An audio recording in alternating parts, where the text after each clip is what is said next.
contraste que hay que borrar de inmediato.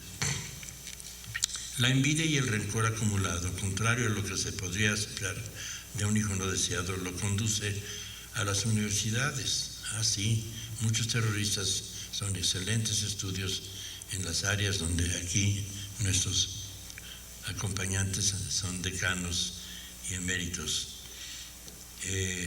Aprender tecnología aeronáutica, ciencias, medicina, pero todo exclusivamente al servicio de su odio. Para el hijo no deseado, cultivar el odio y lo que conlleva es un romance que pocos entendemos, ya que solo lo sufre el desdichado o el rechazado.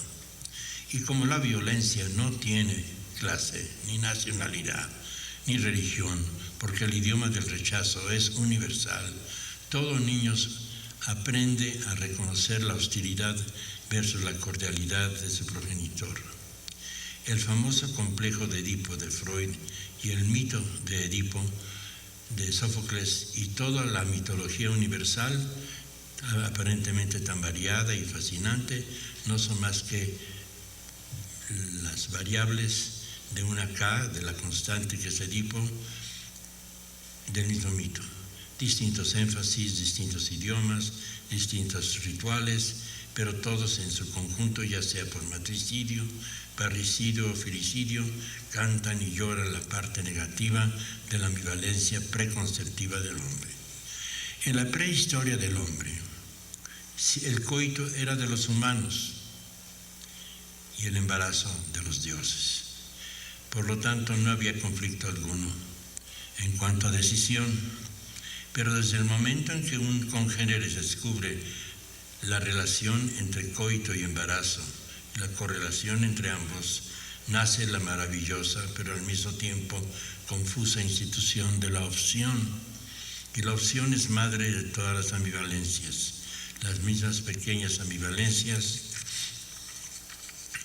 juegan un papel determinante en el destino del ser humano. No sé si está proyectando algo ahorita o no. No. Entonces no llegaron los técnicos, ¿o sí están? Bueno. Esto nos ha permitido diseñar una escala que va exactamente desde, por cierto, tengo que decirles que esta es una gráfica de buena voluntad, de aproximaciones, de relatividad, y solo para darnos una idea más o menos de la distribución de lo siguiente. A la izquierda, cuando dice filicidio, de 0 a 10 de población, de 11 a 20, son los hijos que no fueron deseados, pero sí paridos. Se les perdonó la vida, pero no el rechazo. Y poco a poco la curva va bajando hasta conducirnos a la expresión de una más o menos normalidad en la población, para detenerse en ese codo que de repente se va hacia arriba, porque son los hijos deseados, muy deseados, y los hiperresponsables.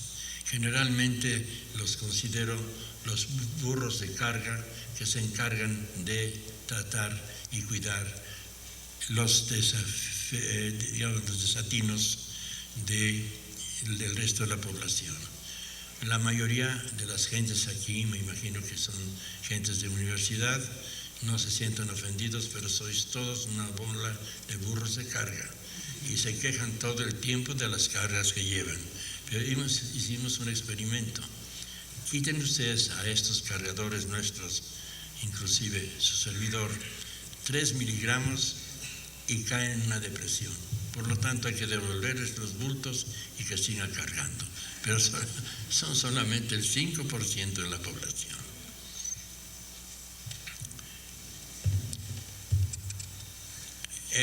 Cuando estudié química me quedé muy impresionado con la maravillosa tabla de Mendeleev de las frecuencias atómicas. Una maravilla que cuando fui estudiante todavía con un New Development tenía sus casilleros invitando a que los habitaran. Cuando me gradué, que fueron unos cuantos años después, ya no había lugar y todas las predicciones eran correctas. Entonces tuve un sueño omnipotente. Algún día Mi gráfica de predominancias también podrá, dentro de la relatividad necesaria, ubicar en esos puntos quién es quién de la patología humana. No puedo equivocarme al decir que los hijos no deseados están del lado izquierdo y que los hijos muy deseados y muy deseados del lado derecho. Y en el centro se van distribuyendo en distintos lugares que todavía no hemos podido clasificar con precisión. Por ejemplo, hay un grupo fascinante, hijos no deseados, pero altamente necesitados. Son los que groseramente se llaman padrotes y en francés gigolos. Son los hijos que los tuvieron sus madres, no los quisieron, pero desearon hacer buen empleo de ellos. Los explotaban, los torturaban y así crecieron explotados y torturados. Crecen y aprenden un oficio y pronto lo transfieren y tratan a la mujer exactamente como ellos fueron tratados de niños, pero no sabemos todavía en qué punto de esta gráfica los ubicaríamos.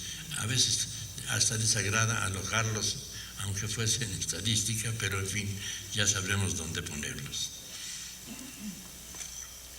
¿Qué fue lo que me condujo a mí?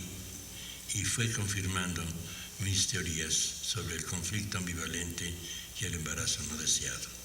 He aquí el primer caso con el que, lo digo frente a un auditorio judío, pero me lo van a perdonar, con el que me persiné. En una ocasión vino una mujer de cerca de 60 años, que llamaré la señora X, para que se la orientara sobre qué hacer con su hijo, que era flojo, irreverente, casi inamovible, todo un reto y toda una amenaza. Este hijo era adoptivo. Cuentan que ante la imposibilidad de embarazar, su marido y ella habían viajado a Texas y así lograron que se les concediera una adopción. El niño era un motivo de deleite para la pareja y el final de una obsesión para ella, de ser madre frustrada. Pero sucedió algo que sucede con cierta frecuencia. A los pocos meses sucede que ella, que no había estado embarazada antes, embaraza. Y está ante la disyuntiva que hacer con un hijo adoptivo en brazos y uno por llegar en su vientre. ¿Qué creen ustedes que hizo esta mujer? Abortó. Así me quedé yo también. Y decía, ¿cómo le puedo hacer yo esta injusticia a este bebé que ya empecé a cuidar? Lógica psicótica. La dicha y el pánico progresivo se mezclaron allí. Confieso que para mis tiernos años de analista eso fue un shock. Constantemente entramos en contacto con nuestras características humanas paradójicas y contradictorias. He tenido 7 casos en donde la imposibilidad del embarazo se sigue con un proceso de adopción, pero siempre hay un mensaje biológico presente. No te metas con nosotros, quien manda es la biología, la naturaleza. Es el inconsciente el que rige las decisiones. El adoptado creció, obeso y vulgar, guarura de uno de los presidentes. No sabemos si asesinó, pero sí suponemos que tuvo que hacer torturas para calificar ser guarura. El caso de la señora X me hizo entender cuán profunda era la ambivalencia de desear y no desear a un hijo al mismo tiempo. Cada uno de los 7 casos mencionados aportó un desenlace distinto no anticipado. Por ejemplo, un hijo adoptivo deseado, o por lo menos así parecía, en verdad fue altamente necesitado, pero su adopción precipitó el consabido embarazo de la madre.